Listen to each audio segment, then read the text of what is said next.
આજે જ્ઞાનદેવ સોસાયટીમાં જે ગટર લાઈન ઉભરાઈ રહી છે એને સ્થળ પર નિરીક્ષણ કરતા એને જોતા આ સોસાયટીની બહેનોની જે વિનંતી અને એમની જે મુશ્કેલીની સમસ્યાનું નિરાકરણ આજે સાંજ સુધીમાં અમે તાબડતોબ લાવી દેવાના છે અને જે લાઈન ચોકઅપ થઈ છે એને જોતા જો અંદરની પાણીની ગટર લાઈનમાં મિક્સ પાણી થઈ રહ્યું છે એવી જે ફરિયાદ છે બહેનોની અને હકીકતમાં દેખાઈ રહ્યું છે તો એને અમે વહેલી તકે રિપેર કરીને નિરાકરણ લાવીશું અને ચોખ્ખું પાણી બહેનોને મળે એવી અમારી મહેનત રહેશે અને નવી લાઈન નાખવાની આવશે તો નવી લાઈન નાખી આપીશું અને આ બહેનોને જે મુશ્કેલી પડી છે એની સાથે પંચાયત એમની સાથે છે અને એમની મુશ્કેલી રૂબરૂ આવીને એનો નિકાલ લાવવા માટે અમે તૈયાર છે આ સોસાયટીના સભ્યોથી માંડીને આ સોસાયટીના જાગૃત મતદારોથી માંડીને અમારી સાથે છે અમારે અમુને સપોર્ટ કરી રહ્યા છે આ કામનો નિકાલ અમે લાવી દઈશું।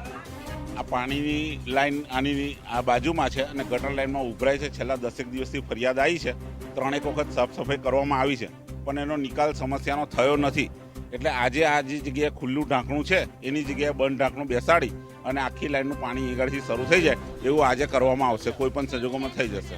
પાણી મિક્સ થવાનું ગટર લાઈનની અંદર ઉભરાય છે એટલે એ પાણી કોઈકના કનેક્શન થકી અંદર જાય છે પાણીની લાઈનમાં, બાકી પાણીની લાઈન મિક્સ નથી થઈ, આખી લાઈન મિક્સ નથી થઈ।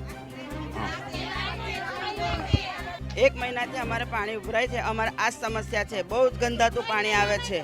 3 મહિના 2 મહિના થાય ને એટલે આ સમસ્યા, ચોમાસાની અંદર પાછી અમારે આ સમસ્યા છે, ચોમાસામાં ગંદાતું જ પાણી આવશે અને કોલેરો ફાટે જ છે દર ચોમાસામાં।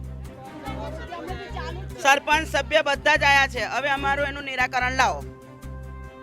પાણી મિક્સ થાય છે એટલે અમારે ગંગાનગરની લાઈન જોઈએ। સરપંચ સભ્યો બધા એવા છે કે ગટર લાઈન સાફ કરી આલીશું ને અમે નવી લાઈન કરી આલીશું। અમારે ગંગાનગરની અમને લાઈન જોઈએ। જે ભૂંગરા નાખેલા છે ખાલી જોઈન્ટ જ કરવાના છે, બીજું કશું કરવાનું નહીં। ચોમાસામાં પણ આટલું બધું પાણી ભરાય છે।